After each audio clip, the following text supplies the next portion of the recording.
Amigas y amigos, otra vez aquí para el curso sobre religiones y cristianismo en estos cortos teológicos, ¿ya? Estamos en el tema de la tradición cultural y religiosa de la antigua China y hablamos el otro día de Confucio y la reacción que produjo la escuela creada por Confucio, la escuela Hu, ¿ya? Una reacción por parte de dos personajes, uno que fue el tema del otro día, Mo Tzu, en su obra sobre el amor universal, vimos la crítica que le hace y que culminó en ese texto del final del libro de Mo Tzu, cuando le dice, hablándole a Confucio, yo me aplico a gobernar bien el Estado, le dice un discípulo de Confucio, de la escuela Yu. Y Mo Tzu le dijo, para gobernar bien es necesario realizar en su persona lo que su boca proclama, y usted no ejecuta en su persona lo que su boca dice. Esa contradicción entre lo que dice y lo que hace es un desorden, pues si usted no es capaz de poner orden en su propia persona, ¿cómo lo podrá poner en el Estado? La razón de que no lo pueda es que no lo hay en su misma persona. Y así termina su libro, con una crítica muy fuerte de incoherencia que al menos en la escuela confuciana se había producido por el abuso de poder que suele hacer cuando alguien llega a tener mucho poder, su influencia, ¿no? Esa es la crítica de Mo Tzu. Hoy vamos a ver otro personaje que es el gran sabio Mo Tzu. Su historicidad es evidente a nivel del mensaje. El libro de Mo Tzu es el Tao Te Ching, un libro del siglo VI, principio del VII, ¿no?, que tiene que tener autoría. Ahora, el autor históricamente es difícil de acceder. Algunos lo ven análogo a lo que conocemos de la tradición bíblica, por ejemplo, sobre el libro de Job, en que el libro de Job está ahí, es un tremendo texto, ¿no?, pero el personaje no es claro y probablemente no existió como un personaje concreto conocido, ¿ya? Algo análogo puede ocurrir con Lao Tse.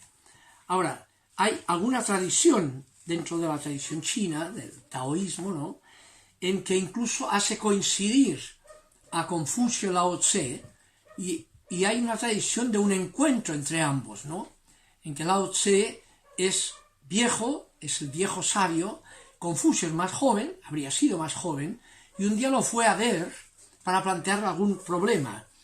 Y dice el texto conservado de esa tradición lo siguiente, ¿no?, que una vez Confucio llegaba allá, Lao Tse le da el consejo, y dice Lao Tse, lo primero que debéis hacer, por tanto, es desposeeros del espíritu arrogante que os impele hacia adelante, de cuantos deseos anheláis llevar a cabo. Olvidad y abandonad esa empresa repleta de intenciones vanidosas y que tanto se advierten en vuestro exterior y en vuestros haceres, pues tanta vanidad no ha de prestaros ninguna ayuda. Nada me queda por deciros. Y cuadra con la crítica que vimos de Mo Tzu al mismo Confucio, ¿no?, esta vanidad de la música y de los ritualismos, etcétera, de su escuela Yu, ¿no? Esta tradición dice que Confucio después comentó, una vez se fue de Lao Tse, comentó Confucio, me consta que la finalidad del ave es volar, la del pez es nadar, la de los cuadrúpedos es correr. Se puede capturar a los que corren mediante un cepo, a los que nadan mediante un anzuelo y a los que vuelan mediante una flecha. No obstante, me es imposible conocer si el dragón asciende llevado por el viento o por las nubes. Hoy he visto a Lao Tse, se parece a un dragón. El comentario que habría hecho Confucio después de haber recibido el consejo o la crítica muy fuerte de Lao Tse. Veamos ahora entonces, concentrémonos en lo que es el Tao Te Ching, la doctrina o el libro sobre el Tao, atribuida a este personaje Lao Tse, notable. En primer lugar, el Tao mismo. ¿Qué es el Tao? ¿Qué se entiende por Tao? El libro tiene 81 capítulos, breves, es de sabiduría muy concentrada, ¿no? Y en primer lugar ya nos da una pista lo que es el ideograma. En China, el lenguaje original chino era con grabados, con ideogramas, con ideas gráficas, no con palabritas, sino con ideas, ¿no? Y habría ideas compuestas e ideas simples. Con 2 simples o 3 simples se hacía una idea compuesta. Y eso es lo que ocurre con la idea del Tao. ¿Qué es el Tao? El Tao está compuesto de 2 ideas simples, que son, el gráfico es una idea que es como un gorro, que significa cabeza, ese ideograma, y después un elemento abajo que parece un pie, que significa pie, el ideograma. Combinando los 2 ideogramas, cabeza y pie, eso es el Tao. ¿Qué significa eso? Que Tao es caminar un pie de acuerdo con la cabeza. Es el camino de acuerdo al orden natural, lo que la conciencia descubre como lo que debe hacerse. Caminar de acuerdo al orden natural. ¿Ya? Es el significado. Por tanto, es un significado como tal, va en la línea de lo que pretende el Chuqing de Confucio y el I Ching, ¿no? De qué hay que hacer para actuar de acuerdo al orden natural. Es el camino. Ahora, en primer lugar, los temas que el libro establece sobre el Tao elabora ese Tao, ese criterio, ese orden natural, ¿no? Ese absoluto, ¿no? En relación al cual tiene que decidir, o sea, se tiene que caminar. Ya desde el primer capítulo describe, y leo, el significado de ese Tao. Dice, el Tao que puede ser expresado no es el verdadero Tao. El nombre que se le puede dar no es su verdadero nombre. Sin nombre es el principio del universo. Y con nombre es la madre de todas las cosas. Desde el no ser comprendemos su esencia. Y desde el ser solo vemos su apariencia. Obviamente aquí el no ser o la madre va vinculado a el fondo absoluto, innombrable, trascendencia, es trascendente, por tanto no puede nombrarse con ninguna imagen sacada de la inmanencia, por eso es innombrable, todo tiene que ser analógico para decir el Tao, o sea, más falso que verdadero, el lenguaje lo traiciona, es innombrable, ¿no? Y por eso dice, desde el no ser comprendemos su esencia, ya, que trasciende, y desde el ser, los entes, ¿no? Solo vemos su apariencia. Los entes son apariencia, pero no muestran lo que es el ser como tal, que trasciende a todos los entes, ¿no? El absoluto no es ente, es el ser de los entes, pero no aparece como los entes. Ambas cosas, ser y no ser, tienen el mismo origen, aunque distinto nombre. Su identidad es el misterio, dice. Y en este misterio se halla la puerta de toda maravilla. Y usa un término, es el misterio. Está tapado, no aparece. La verdad no aparece, está oculta. Es como Dios. A Dios nunca lo ha visto nadie. No es ningún ente de lo que aparece y nunca aparecerá. Solo aparece el mundo, las apariencias, ¿no? Que engañan. Por eso el hinduismo dirá que, que es Maya, el mundo de las apariencias. A partir de ahí hay que buscar lo que no aparece, la verdad, el Tao. ¿Ya? Hay otros textos en la misma línea, por ejemplo, en otro capítulo, el capítulo 25 dirá, antes aún que el cielo y la tierra, ya existía un ser inexpresable. Es un ser vacío y silencioso, libre, inmutable y solitario. Se encuentra en todas partes y es inagotable. Puede que sea la madre del universo. No sé su nombre, pero lo llamo Tao. Si me esfuerzo en nombrarlo, lo llamo grande. Es grande porque se extiende. Su expansión le lleva lejos. La lejanía le hace retornar. Y ahí remite a otro texto, ¿no? del capítulo 46 en que dice: el Tao en su eternidad carece de nombre. Aunque mínimo en su unidad, el mundo no puede contenerla. Cuando en el principio se dividió dando forma a todas las cosas, tuvo nombres. Con los nombres supo contenerse y así no corre peligro. El Tao es al universo como los riachuelos y los valles son respecto a los ríos y al mar. ¿Ya? Imágenes, analogías para decir lo innombrable. El Tao como lo innombrable. ¿Ya? En el capítulo aún, en la misma línea, es un tema que aparece constantemente. El retorno es el movimiento del Tao. La debilidad es la manifestación del Tao. Todos los seres, los entes, han nacido del ser, y el ser ha nacido del no ser. Obviamente la nada en relación a los entes. Si por ser se entiende lo que aparece, los entes, Dios no es, el Tao no es. Pero ese no ser es el fundamento de los entes, de lo que decimos que son. ¿Ya? Es el tema, digamos, la inmanencia remite a la trascendencia. Por sí misma, esa inmanencia es maya, diría el hinduismo. Y aquí es intrascendente, ¿no? Es lo que, las apariencias que engañan, ¿no? Ese es un acceso de teología negativa al Tao. Veremos eso en el budismo cuando hablemos también. La conciencia de que la trascendencia es innombrable, es irreductible al lenguaje propio de la inmanencia, que es lo que ocupa el espacio-tiempo. Nunca aparece y nunca aparecerá. Si apareciera, eso no es trascendencia. ¿Ya? Es un ídolo, es una imagen de lo inimaginable. Es el tema de teología negativa muy fuerte que atraviesa todo el libro del Tao Te Ching.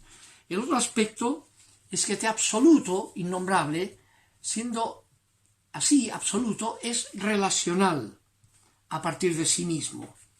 Ahí hay un capítulo muy importante, es el capítulo 42 del Tao Te Ching, que es donde aparece ahí ese uno que sin dejar de ser uno aparece como trino, ese Tao que es Taiji, que es síntesis de los opuestos, es la síntesis entre el yin y el yang, entre lo negativo y lo positivo, lo débil y lo fuerte, es la síntesis, ¿no? Que contiene los opuestos, como vimos el Trimurti hindú. Aquí es el Tao como trino. Leo el texto del capítulo 42, famoso en esta. Dice, en esta metafísica relacional, ¿no? Sin dejar de ser uno, absoluto. El Tao engendra el uno engendra el dos engendra el tres engendra todos los entes. Todos los entes llevan la sombra a sus espaldas y la luz en los brazos. La sombra es la imagen del yin, oscuro, lo negro, y la luz es la imagen del yang. Por eso la imagen del Taiji es un círculo en que la mitad está en negro con un punto blanco en medio y la otra mitad está en blanco con un punto negro en medio, de contacto entre yin y yang, sintetizado en el Taiji, lo llaman también. Y el Tao es Taiji, es síntesis de los opuestos. Ji significa espíritu también. Es el espíritu del Tao, el espíritu que es relacional, que sintetiza el yin y el yang, ¿ya? En toda su perspectiva, esa lectura importante, ¿no? Sale en otros puntos eso también, por ejemplo, Bueno, a lo que nos remite esto ahora es al otro gran tema que atraviesa todo el Tao Te Ching, que es el que llama el Wu Wei. Ese Tao se funda en la inacción, es inactivo. Wu Wei significa inacción. Es como el ahimsa hindú, ¿ya? El ahimsa, ¿ya? O como en el krishnaísmo es la sabiduría inactiva, la sabiduría que es una inacción que no sea correrse simplemente sin hacer nada, sino que sea el hacer el deber sin buscar los frutos, en lo que vimos del krishnaísmo. Aquí ese concepto de Wu Wei, digamos, es un convivir con otro sin competir con otro. Es la convivencia, lo que lo que remite al absoluto, al Tao, es el camino de la convivencia, no el de la competencia, creyendo que vale más el que más se impone en esa competencia.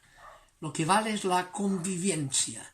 Y la convivencia siempre es asumir el diálogo y el asumir la misericordia, asumir al débil, que el débil sea fundamental.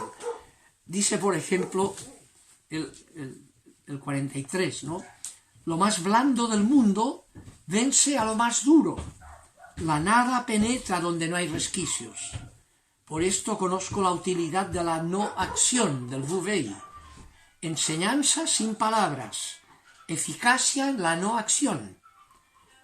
Pocos en el mundo llegan a comprenderlo. Eficacia en la no acción. Frases que recuerdan tradición sabia del Evangelio también, ¿no? Quien pretende ganar su vida, la pierde. Quien parece que la pierde es quien la gana. Esas paradojas están en esta sabiduría del Tao también. La eficacia en la no acción. O bien, por ejemplo, dirá, el Tao, por su naturaleza, no actúa, pero nada hay que no sea hecho por él. No actúa y no hay nada que no sea hecho por él. ¿Ya?